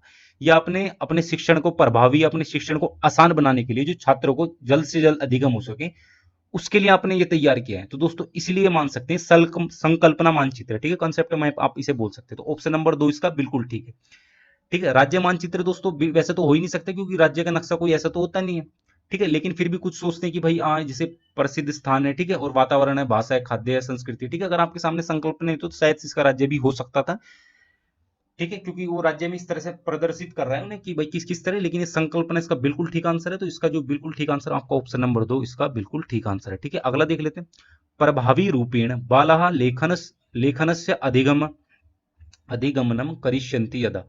मतलब प्रभावपूर्ण अगर बालक जो लेखन जो लेखन कौशल है, ठीक है, उसका वो करते हैं, मतलब जल्दी सीखते हैं, प्रभावी रूप से सीखते हैं। तो कब सीखेंगे बच्चे प्रभावी रूप से? ऑप्शन नंबर 1 है लेख्यम छात्रा शिक्षकात आज्ञापनेन स्वीकुर्वन्ति। मतलब आज जो शिक्षक के द्वारा जो आज्ञा दी गई है उसे छात्र माने, जब बच्चे ज्यादा जल्दी से सीख पाएंगे, मतलब प्रभावी रूप से लेखन को सीख पाएंगे, ठीक है, ये है। दूसरा है हमारा लेख्यम छात्राणाम संदर्भानुकूलम सार्थकम च भवति। ये ठीक है। अगला देख लेते हैं, शिक्षकस्य संदर्भानुकूलम संस्कृति परकम च लेखम भवति। अब ये देखिए दोस्तों, हमारी जो एनसीएफ हमारा बोल बोल के, जो हमारी शिक्षा प्रणाली है वो बोल बोल के थक चुकी है कि भाई जो हमारी जो ये हमारी शिक्षा प्रणाली है, स्कूली स्कूली जो विद्यालय शिक्षा की बात करते हैं, तो दोस्तों उसमें जो हमारी शिक्षा है वो हमेशा छात्र केंद्रित रहेगी, ना कि शिक्षक केंद्रित, ठीक है। इस तरह का आपको कहीं भी ऑप्शन दिखता है तो आंख बंद करके उसको काट देना, अगर सकारात्मक पूछा गया है, ठीक है। यहाँ पर ना का यूज नहीं किया गया ना क्रिश्चियंती, इस तरह का तो पूछा नहीं गया, क्रिश्चियंती पूछा गया है। तो सकारात्मक क्वेश्चन है, पॉजिटिव आपके सामने क्वेश्चन है। तो इस सिचुएशन में आंख बंद करके आप मना कर देना, ठीक है, क्योंकि हमारी छात्र केंद्रित है। अगला है कथित ध्वनि लिखित रूप से संबंध लेख्यो अस्ति। मतलब जो बोल रहे हैं, मतलब शिक्षक बोल रहे हैं, ठीक है, तो उसमें एक लिखित का रूप उसे दे रहे हूँ, उसका संबंध है आपस में, ये भी नहीं, ठीक है। तो मैंने आपको बता दिया शिक्षक केंद्रित तो नहीं है हमारी, जो शिक्षा प्रणाली है वो छात्र केंद्रित है। तो इस तरह का सकारात्मक अगर आपसे क्वेश्चन पूछा गया है, पॉजिटिव आपसे क्वेश्चन पूछा गया है, तो उसमें आप ये कुछ कुछ पॉजिटिव वर्ड होते हैं, ठीक है, जैसे कि अवसर प्रदान करना बच्चों को, ठीक है, और बच्चों का पुराना ज्ञान जो अपने वर्तमान ज्ञान से जोड़ के किसी चीज को वो एक्सप्लेन कर रहे हैं, और फिर तीसरा अपने विचारों की अभिव्यक्ति कर रहे हैं। तो इस तरह के कुछ सकारात्मक ये चीजें होती है, ठीक है। तो अगर आपसे सकारात्मक क्वेश्चन पूछा जाए तो आंख बंद करके आप उस पर टिक कर सकते हैं, ठीक है। तो इसका ऑप्शन नंबर 2 बिल्कुल ठीक है। जो हमारा जो लेख्यम छात्रा नाम जो लेख है, मतलब जो लेख के लिए जो भी इनका वो स्ट्रक्चर तैयार किया गया है, उसका संदर्भ अनुकूलम छात्रकम च भवति। मतलब छात्रों के अनुसार होना, छात्रों के संदर्भ के अनुसार होना चाहिए वो, ठीक है। मतलब एक तरह से मान सकते हैं छात्रों के स्तर के अनुसार उसे होना चाहिए। तो इसका ऑप्शन नंबर 2 आपका बिल्कुल ठीक आंसर है। अगला देख लेते हैं, अधोलिखितेषु किम परिणाम उपागमस्य प्रतिफलम नास्ति।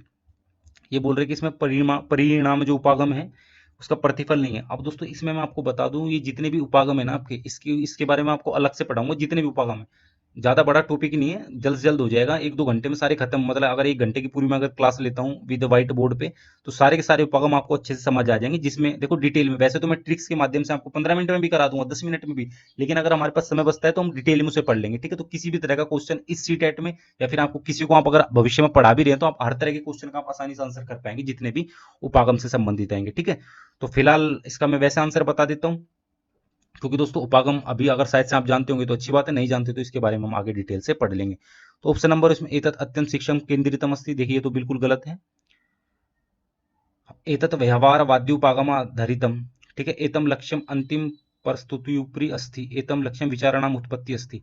अब ये देखिए दोस्तों, इसने क्या बोला है, इसने ये बोला है, देखो मैंने जो आपको बोला था, जो पॉजिटिव और नेगेटिव जो आपको क्वेश्चन बोले थे मैंने, अगर नेगेटिव है तो आपको नेगेटिव आंसर, या फिर पॉजिटिव है तो पॉजिटिव करना है, ठीक है। तो इसमें आपको क्वेश्चन को समझना भी एक बार, ये दोस्तों जब भी होगा जब आपने परिणाम उपागम पढ़ा होगा, जब भी आप इसका आंसर कर पाएंगे, ठीक है। तो इसमें क्या है, इसका ऑप्शन नंबर 4 बिल्कुल ठीक है, जो इसका प्रतिफल नहीं है, बिल्कुल भी नहीं है, मतलब जो विचारों की उत्पत्ति हो, लक्ष्य विचार, इसका जो लक्ष्य विचारों की उत्पत्ति है बिल्कुल भी नहीं है, ठीक है। तो इसका ऑप्शन नंबर 4 बिल्कुल ठीक आंसर है। अगला देख लेते हैं, प्रक्रिया उपागम अनुसारम लिंगम लिखित सुकस्य उपयोग लेखन कार्य से आरंभ काले शिक्षकेण न क्रियन्ते। अब ये देखिए दोस्तों, इधर उन्होंने क्या बात की, परिणाम उपागम की, इधर प्रक्रिया उपागम की बात की है, तो इसके अनुसार कौन सा जो शिक्षक है आरंभ काल में बिल्कुल नहीं करना चाहिए शिक्षक को, ठीक है। तो विचारानाम मंथनम, टिप्पणी लेखनम और प्रारूप लेखनम, संशोधनम। तो दोस्तों इसमें टिप्पणी लेखन में स्टार्टिंग में बिल्कुल नहीं करना चाहिए, जब हम इसके बारे में प्रक्रिया उपागम के बारे में पढ़ेंगे तो आपको पता चल जाएगी, जो टिप्पणी लेखन है ये बिल्कुल भी स्टार्टिंग में शिक्षक को नहीं करना चाहिए। तो ऑप्शन नंबर 2 इसका बिल्कुल ठीक आंसर है। अगला देख लेते हैं, पात्राभिनयम रोल प्ले जो होते हैं प्रत्येकम भाषा कक्षायाम अभिन्न अंग रूपेण स्यात् यत्। मतलब जो पात्राभिनयम होता है, मतलब जो पात्र का मतलब क्या होता है, जो आपके करेक्टर्स होते हैं, ठीक है, किरदार होते हैं, और अभिनय का मतलब जो आप एक्टिंग करते हैं, ठीक है। और इधर लिख भी रखा है इन्होंने, इंग्लिश में रोल प्ले होता है जो, ठीक है। तो इसमें ये प्रत्येक जो भाषा कक्षा है उसका ना अभिनंग होता है, बिल्कुल होता है दोस्तों। आपको निश्चित रूप से इस शिक्षण विधि का, खेल विधि में इस शिक्षण विधि या फिर जो अभिनय विधि आप इसे बोल सकते हैं, जो भी बोलो, ठीक है। तो इसका विधि का जरूर प्रयोग करना चाहिए। अगर आप एक लैंग्वेज टीचर है तो निश्चित रूप से करना चाहिए, ठीक है। बाकी हिस्ट्री वगैरह आप पढ़ा रहे हैं तो उसमें भी आप इसका कर सकते हैं, हर जगह से कर सकते हैं दोस्तों। खेल विधि तो आपकी हर जगह काम आती है, ठीक है। तो इसमें जब हम भाषा शिक्षक की बात करें तो इसमें भी बिल्कुल दोस्तों निश्चित रूप से अभिनंग है इसका, ठीक है। ये आप बिल्कुल याद रखना, जो हमारा रोल प्ले है बिल्कुल भाषा कक्षा का अभिनंग है। तो ये क्या है, मतलब जो, मतलब अभिनंग है जो मुक्त रूपेण छात्राः गल्पकरेण समर्थाः भविष्यन्ति, मतलब इससे जो मुक्त रूप से जो मतलब एक जो फ्रीडम हो गई, जो छात्र हैं वो गल्पकरेण समर्था भवन्ति, मतलब बोल सकते हैं, ठीक है। अगला है एतत् कक्षायाम प्रबंधे प्रभावी साधनम अस्ति। भाई नहीं, ये बिल्कुल मतलब अगर आप प्रबंध बना रहे हैं, मतलब एक प्रबंधित कर रहे हैं तो कक्षा को, तो उसमें ये बिल्कुल इसका ये नहीं हो सकता, मतलब रोल प्ले करा तो आपकी कक्षा प्रबंध प्रभावी साधन है, मतलब आपके कक्षा प्रबंध में, मैनेजमेंट में आपकी कक्षा के। तीसरा, एतेन छात्रा कथाम कंठस्थी कर्तुम समर्था भविष्यन्ति। भैया कंठस्थी कर्तुम होता है आपका जो रटन पद्धति होती है, रटन पद्धति का दोस्तों एनसीए पुरजोर विरोध करता है, और बिल्कुल करना भी चाहिए। इसमें दोस्तों थोड़े से कुछ मैं आपको एडिशनल जानकारी दे रहा हूँ, इस पर कुछ विद्वानों के मत है कि भाई कुछ तो चीजें ऐसी होती हैं कि उनको तो कंठस्थ कराने कराना होता है, ठीक है। ये बाद की बात है, पहले आप सीटेट क्वालिफाई कर लीजिए, उसके बाद देख लेंगे कि आपकी नजर और हमारी नजर में कंठस्थीकरण सही है या नहीं है। देखो ये विषय वाइज होता है, कुछ विषय ऐसे होते हैं, कुछ चीजें उसमें ऐसी होती है कि शायद से वहाँ कंठस्थीकरण जरूरी भी हो सकता है, और बाकी मैक्सिमम टाइम ये होता है कि आपकी जो रटन पद्धति बिल्कुल खराब होती है, ठीक है। तो चलो वो तो आगे की बात है, वो देख लेंगे, तो बिल्कुल नहीं होगा, ठीक है। और चौथा है, एतेन छात्रा सार्थक भाषा अभिव्यक्ति हो समर्था भविष्यन्ति, बिल्कुल ठीक है दोस्तों, इसका ऑप्शन नंबर 4। इसमें क्या है दोस्तों, अपनी भाषा के अनुसार अभिव्यक्त कर सकते हैं, मतलब समर्थ होते हैं अपनी भाषा के अनुसार, जो भी, अगर आप मान के चलो भाषा शिक्षक की बात की जा रही, कहानी के बारे में आपने सबको अपना अपना करेक्टर दे दिया, रामायण के बारे में पढ़ा रहे, किसी को राम किसी को सीता बना दिया, ठीक है। तो उसमें क्या होता है दोस्तों, रोल प्ले में मैक्सिमम चांस ये होते हैं कि अपनी भाषा के अनुसार उसमें जो छात्र होते हैं वो कर सकते हैं, ठीक है। तो उन्हें ज्यादा कंफ्यूजन नहीं होता। मैं एग्जांपल के लिए बता दूं, मान के चलो अगर कोई संस्कृत की क्लास, आप मान ले संस्कृत पढ़ रहे हैं, संस्कृत की क्लास है, तो बेसिकली संस्कृत की जो कहानियां संस्कृत में होती है, चाहे 6, 7, 8 कोई सी भी क्लास की देख लीजिए, ठीक है। अगर आप छात्रों को ये चीज बोलते हो उसमें कि भाई अगर आप रोल प्ले कर रहे हो तो उसमें आप संस्कृत में ही करोगे, देखिए स्टेज लेवल की बात नहीं हो रही है, यहाँ कक्षा की बात हो रही है, ठीक है। अगर आप कहीं जो स्टेज लेवल पे कोई उनका परफॉर्मेंस है तो उसमें तो निश्चित ही संस्कृत में ही होगी, ठीक है। लेकिन यहाँ कक्षा की बात हो रही है, आपके अधिगम की बात हो रही है। तो अगर आप उन पर पुरजोर उनके माइंड में थोप दोगे कि भाई जिसने भी जो रोल करा है उसे जितने के जितने वर्ड है सारे के सारे उसे संस्कृत में ही बोलने हैं, ठीक है, हिंदी में नहीं बोलेगा वो बिल्कुल भी। तो ऐसी सिचुएशन में क्या होगा दोस्तों, जो वो जो छात्र होगा उसका ना अभिनय भी निखर के नहीं आ पाएगा, ठीक है। वो उसमें सोच में लग जाएगा कि भाई मैं गलती ना कर दूं बोलने में। आप उन्हें ये बोल सकते हैं कि जरूरी नहीं कि आप सारे के सारे वर्ड संस्कृत के यूज करो, आप अपनी सहूलियत के हिसाब से कुछ वर्ड हिंदी के भी यूज कर सकते हैं। जैसे कि सह गच्छति का मतलब होता है वह जाता है, इसमें बोल सकता है वह गच्छति बोल सकता है, खाना खादतु, पानी पीबतु, बाजार गच्छतु। ये देखो हिंदी और संस्कृत मिला के हो रहा है ना, तो इस तरह से थोड़ा सा आसान हो जाएगा। तो इसमें दोस्तों यही चीज होती है जो आपका रोल प्ले होता है। तो ऑप्शन नंबर 4 इसका बिल्कुल ठीक आंसर है। 142वां देख लेते हैं। प्रदत्त विषयमाधिकृत्य यदा छात्राय एकां लघु कवितां रचयितुं निर्दिशति तदा सः। तो भैया ये प्रदत्त विषयमधिकृत्य मतलब जो आपके असाइनमेंट्स होते हैं, ठीक है, यदा छात्रा एकाम लघु कविताम रचयितुम निर्देशयति, मतलब आपने छात्र को बोला है कि लघु कविता लिख कर लाओ, या मतलब लघु कविता की रचना करो, ऐसा आपने निर्देश दिया है। तो इसमें छात्र के किस चीज का क्या हो रहा है, मतलब छात्र का किस चीज का विकास हो रहा है, ठीक है। तो इसमें सृजनात्मक चिंतन करता है छात्र, ठीक है, या फिर सेकंड है समानुभूतिकम चिंतनम, तीसरा है सहानुभूतिकम चिंतनम, चौथा है सांस्कृतिक चिंतनम करोति। तो देखिए दोस्तों, समानुभूतिकम जब कविता की बात हो रही है, देखिए कविता क्या है दोस्तों, कविता एक कल्पना ही होती है, ठीक है। और जो स्टूडेंट लेवल पे तो निश्चित ही वो कल्पना है, ठीक है। मतलब एक एक्चुअली एक कहानी होती है, ठीक है, लेकिन उसे थोड़ा सा लय में बनाने के लिए और उसे थोड़ा सा कम कल्पना से और ज्यादा सुंदर करने के लिए अगर आप संस्कृत साहित्य को अगर थोड़ा बहुत भी जानते हैं दोस्तों, काफी सारी ऐसी कहानियां जो काफी ज्यादा बोरिंग होती है, ठीक है, लेकिन जो कवि होता है ना उसमें इतना ज्यादा छंद अलंकार लय रस इतना ज्यादा भर देता है। वो कैसे बढ़ता है, वो अपनी कल्पना से बढ़ता है। तो कविता का मतलब तो दोस्तों कल्पना ही होता है, जहां कल्पना की बात हो तो वहां सृजनात्मकता तो निश्चित ही होगी, ठीक है। तो ऑप्शन नंबर 1 बिल्कुल ठीक है। कविता अगर लिखने की बात की जा रही है तो उसमें उसका सृजनात्मक जो चिंतन है, क्रिएटिविटी है, जो क्रिएटिविटी थिंकिंग है, जो वही होगी ना दोस्तों, कल्पना कर करके लिख रहा है कविता, तो उसकी क्रिएटिविटी निश्चित रूप से इसमें आएगी। तो ऑप्शन नंबर 1 इसका बिल्कुल ठीक है। और जो उसका सांस्कृतिक चिंतन है दोस्तों, उस क्रिएटिविटी के अंदर ही आ जाएगा, ठीक है, तो इसलिए ये भी नहीं होगा। तो ऑप्शन नंबर इसका 1 बिल्कुल ठीक आंसर है। अगला देख लेते हैं। छात्रान उत्कृष्ट पाठ कान कर्तुम शब्दकोशीय विकास महत्वपूर्ण घटकम अस्ति। मतलब छात्रों में जो उत्कृष्ट पाठ होता है, मतलब अच्छे से जो छात्र पढ़ते हैं, तो उसके लिए जो शब्दकोशीय विकास महत्वपूर्ण घटक है, ठीक है, उनका शब्दकोशीय विकास निश्चित रूप से होना चाहिए उत्कृष्ट पाठ के लिए। तदर्थम अधोलिखितेषु किम प्रभावकारी पद्धति स्यात्। तो इसमें प्रभावकारी पद्धति बतानी, ठीक है। ऑप्शन नंबर 1 देख लेते हैं। समानार्थी नाम विपरीतार्थिका नाम च शब्दान विस्तृताम शब्द राशिम छात्रा कंठस्थी क्रियु। तो भैया कंठस्थी जो होता है, कंठस्थीकरणम आपका जो होता है, जो रटना होता है, तो बिल्कुल नहीं होगा ये, तो इसको बिल्कुल काट दीजिए आप। सेकंड देख लेते हैं। यदा यदा छात्रा नवीन शब्दम पश्यन्ति तदा तदा ते शब्दकोशस्य अवलोकनम कुर्वन्ति। नहीं भाई ये भी ठीक नहीं होगा।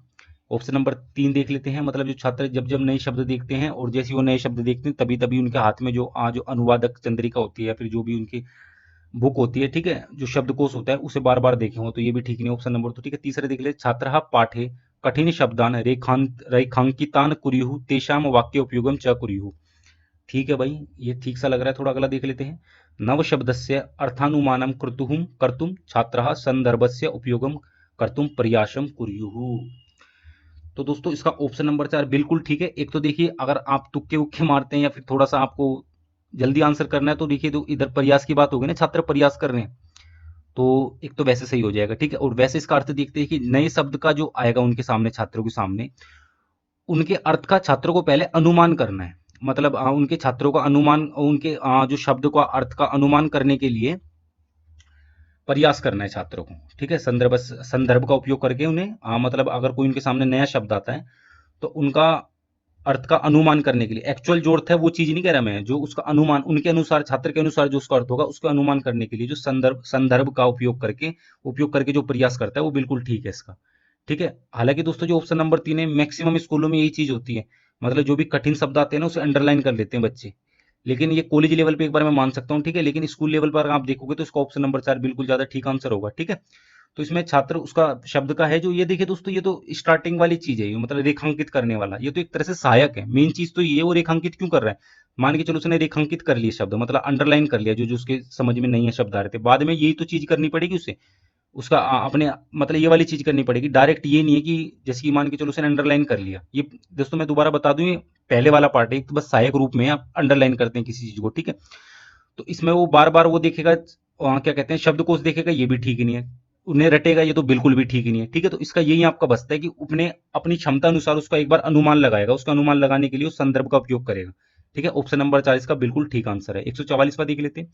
बालस्य जीवनस्य विषये महत्वपूर्ण घटनानां विषये शिक्षकः अवलोकनं करोति, तेषामुपरि वर्णात्मक अभिलेखनम च करोति, किम तत् कथ्यते। इसे क्या बोलते हैं, मतलब कोई शिक्षक है हमारे, वो जो छात्र है उसके जीवन में जो महत्वपूर्ण घटना है ना उसका अवलोकन करता है, और उसके अवलोकन करने के बाद उसके ऊपर एक वर्णात्मक अभिलेख भी लिखता है, मतलब विस्तृत रूप से एक लेख लिखता है।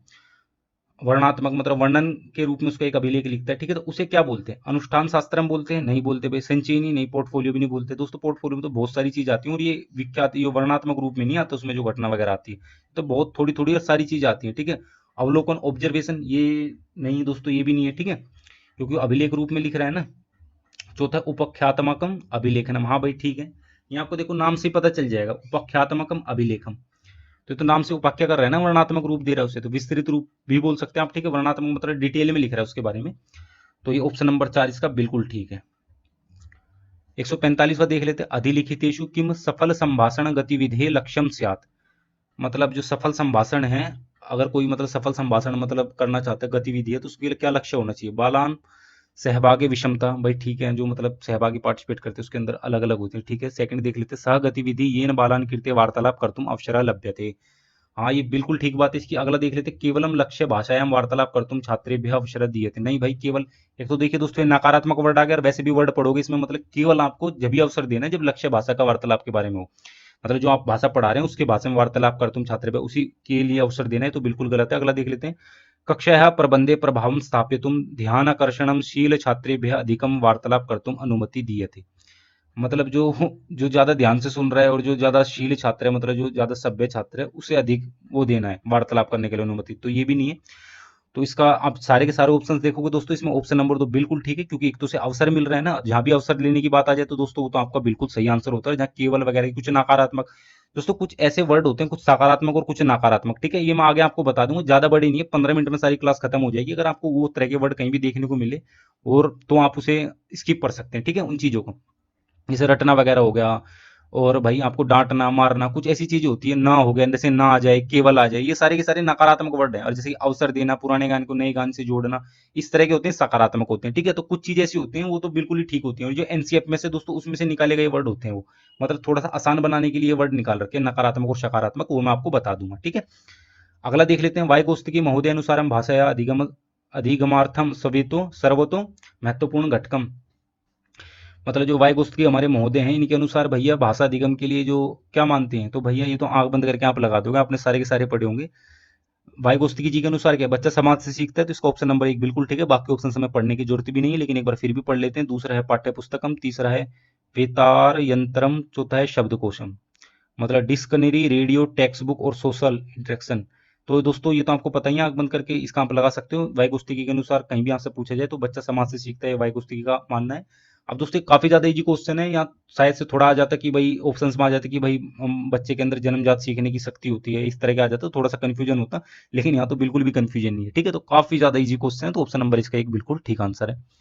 संभाषण कौशलस्य अभ्यासार्थम अधिलिखितेषु किम सर्वाधिकम उपकारकम भवति। जो आपका अभ्यास कौशल होता है, सब सॉरी संभाषण कौशल होता है, जो जो आप बोलते हैं, तो उसके अभ्यास के लिए नीचे दिए गए में सबसे ज्यादा जरूरी उपकारक कौन सा है। देखिए अब सर्वाधिक पूछ लिया ना इन्होंने, तो आपको सारे के सारे ठीक लगेंगे, लेकिन आपको उसमें जो सबसे ज्यादा सही है वो आपको देना है, ठीक है। ऑप्शन नंबर 1, कस्यचित विषय से ऊपरी छात्र ही एका लघवी औपचारिक प्रस्तुति करणीय। मतलब किसी भी विषय के ऊपरी औपचारिक प्रस्तुति करते हो, मतलब किसी भी विषय है, ठीक है, और कोई भी विषय आप दे दो, ठीक है, उसके अपने विचार बोलेगा, एक तरह से सिंपल बातों में ये है कि उस पर विचार रखेगा छोटे रूप में छात्र, ठीक है। दूसरा देख लेते हैं, शिक्षक से छात्र एकम उद्देश्य मूलकम श्रुतलेखम द्यात। संभाषण कौशल के लिए दोस्तों श्रुतलेख ये नहीं हो सकता, ठीक है। प्रदत्ता नाम संकेता नाम आधारेण छात्रा कथया स्वबुद्ध्या स्वशब्दे उपस्थापनम कुर्युः। ऑप्शन नंबर ये कि प्रदत्ता नाम मतलब जो असाइनमेंट्स होंगे उसमें संकेत में आधार पर आपको छात्र को अपने बुद्धि अपने शब्दों के अनुसार उसका काम करना है, ठीक है, असाइनमेंट बनाने हैं। चौथा देख लेते, छात्र ही एकस्य परियोजनया उत्तम अभिलेखनस्य प्रस्तुति ही कार्य। तो दोस्तों जो इसका सही आंसर है वो आपका ऑप्शन नंबर 3 बिल्कुल ठीक आंसर है इसका। क्योंकि दोस्तों यहाँ पर देखो बात हो गई ना, क्वेश्चन वही आपको देखने में पता चल रहा होगा, ठीक है। इधर जो अपनी बुद्धि के अनुसार ना, अब देखो स्व शब्द अस्व बुद्धया, अब खुद की बुद्धि और खुद के शब्द कब होगा, तो दोस्तों इसमें दो तीन चीजें होंगी। एक तो उसकी कल्पना होगी, जिसकी क्रिएटिविटी होगी, ये एक सकारात्मक चीज आ गई आपकी। दूसरी चीज होगी जो कहाँ से उसमें नए शब्द आएंगे, वो बुद्धि का कैसे उपयोग करेगा, उसका जो पुराना ज्ञान होगा उसके अनुसार ही तो करेगा, तो पुराने ज्ञान को नवीन ज्ञान से जोड़ रहा है वो, ठीक है। ये भी चीज हो गई। तो इसमें इस तरह की चीजें मिल रही है, तो ऑप्शन नंबर 3 इसका बिल्कुल ठीक आंसर है, ठीक है। अगला देख लेते हैं। पठनस्य का अवस्था छात्राणां पूर्वज्ञानेन सह नवीनाधिकृत्यस्य ज्ञानस्य तथा च कक्षयाः बहिः जगतः संबंध स्थापने सहायतां करोति। एक तो दोस्तों ये माइंड बिठा लो, ये सबसे ज्यादा जरूरी चीज होती है, मतलब पुराने ज्ञान को नए ज्ञान से जोड़ना छात्रों के लिए।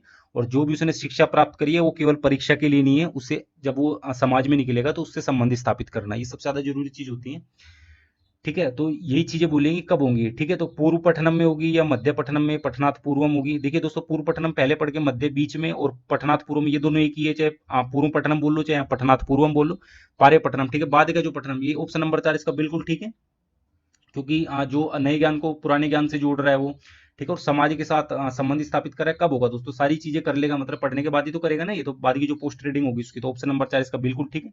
पढ़ने से पहले भी नहीं कर सकता, और पढ़ने के बीच में तो कैसे ही करेगा वो, ठीक है। अगर इन ऑप्शंस को देखते हैं तो आप ऑप्शन नंबर 4 इसका बिल्कुल ठीक आंसर है। 149 ज्ञानवादी सिद्धांत अनुसारम, जो ज्ञानवादी सिद्धांत है उसके अनुसार, बालः भाषया अधिगमनम प्रभावी रूपेण कुर्वन्ति यदा, मतलब ज्ञानवादी सिद्धांत के अनुसार जो बालक है वो भाषा का अधिगम प्रभावी रूप से करते हैं, कब करते हैं वो, तो जब करते हैं, मतलब कक्षा या कक्षा शिक्षक नियंत्रण स्यात् तथा च स छात्राणाम कृते अधिकम अवकाशम न ददाति। नहीं भाई, बिल्कुल गलत बात है। तो एक तो नियंत्रण में तो होती है, देखिए दोस्तों, कक्षा, लेकिन उन्हें क्या क्या है, अवकाश नहीं दे रहा उन्हें अधिगम के लिए, तो बिल्कुल गलत बात है भाई, बिल्कुल अवकाश देना चाहिए। अधिगम की बात हो चाहे कुछ भी बात हो, मतलब यहाँ एक तो ना वर्ड आ गया, तो निश्चित दोस्तों अधिगम के ऊपर ही सारी चीज डिपेंड रहती है। अगर आप उसके लिए अवकाश नहीं दोगे तो कैसे काम चलेगा, ठीक है। अब इन्होंने बोला है थोड़ा सा ज्यादा नहीं देना चाहिए, तो कोई बात नहीं दोस्तों, आप ये उसके ऊपर डिपेंड करता है, जो छात्र आपके समक्ष हैं, उनका स्तर क्या है। अगर उनके स्तर के अनुसार अगर थोड़ा सा अधिक समय लग रहा है तो कोई दिक्कत वाली बात नहीं, ठीक है, क्योंकि आपका जो मेन उद्देश्य होता है कक्षा का वो तो अधिगम कराना ही होता है। दूसरा देख लेते हैं, व्याकरण से नियमान कंठित करुतुम छात्रान प्रोत्साहित प्रोत्साहयति। अब ये देखिए दोस्तों, इसमें दोनों वर्ड आ गए, प्रोत्साहयति मतलब मोटिवेट करता है, और दोस्तों कंठित करना में नेगेटिव वर्ड आ गया, ठीक है, रटना और मोटिवेट करना, एक नेगेटिव एक पॉजिटिव। तो दोस्तों आपको कौन सा जीतेगा इसमें, उसमें नेगेटिव जीते, इसका आंसर बिल्कुल नहीं हो सकता है, ठीक है। तो किसके लिए मोटिवेट कर रहा है वो, उसे रटने के लिए मोटिवेट कर रहा है। रटना तो दोस्तों बिल्कुल भूल जाने से, गलती से मत कर देना इस पर, ठीक, ठीक है। अगला देख लेते हैं, कृष्ण फलकात छात्रा स्पष्टतया उत्तराणी लिखंती। नहीं भाई, ये भी नहीं। अगला देख लेते हैं, विभिन्न कौशलाधारित कार्येषु गतिविधिषु च सहभागम गृहीतुम शिक्षक छात्रान प्रोत्साहित। ये दोस्तों देखिए, पढ़ते ही बिल्कुल आपको एक पॉजिटिव फीलिंग आ जाएगी इस ऑप्शंस को पढ़ते ही। मतलब आप विभिन्न कौशल के आधार पर, विभिन्न कौशल के कार्यों के आधार पर गतिविधि, जो भी आप गतिविधि करा रहे हैं विभिन्न कौशलों के आधार पर, उसमें जो छात्र पार्टिसिपेट कर रहे हैं, ठीक है, उसके लिए जो शिक्षक है वो मोटिवेट कर रहा है, उन्हें प्रोत्साहित कर रहा है। तो इसका बिल्कुल ठीक आंसर ऑप्शन नंबर 4, ठीक है। 150वां देख लेते हैं, उत्तम श्रोता, मतलब अच्छा श्रोता कौन होता है। यहाँ देखिए दोस्तों, शिक्षक क्या है, वक्ता है शिक्षक। यहाँ एक कक्षा में आप पढ़ा रहे हैं तो क्या है, यहाँ शिक्षक वक्ता है और छात्र जो हमारे रहते हैं वो श्रोता है। शिक्षक बोलने वाला होता है, छात्र सुनने वाला होता है, ये चीज ध्यान में रखना, ठीक है। अब आप ये सोचोगे जब छात्र बोलते हैं तो शिक्षक भी एक अच्छा श्रोता, उत्तम श्रोता होगा, तो दोस्तों यहाँ तो शिक्षक की बात नहीं की जा रही। अब आप एक शिक्षक बने हैं तो सारी चीजें आपने क्वालिफाई करी है, मतलब हर चीज आपके अंदर क्वालिटी है, जब भी तो आप एक शिक्षक बने, तो इसमें शिक्षक के विकास की बिल्कुल बात नहीं की जा रही है। तो उत्तम स्रोत है, छात्र की बात की जा रही है, इस तरह से कंफ्यूज बिल्कुल नहीं होना है, ठीक है। ये आपको हमेशा ध्यान रखना है, जो हमारा शिक्षक वक्ता होता है और जो हमारे छात्र श्रोता होते हैं, ठीक है।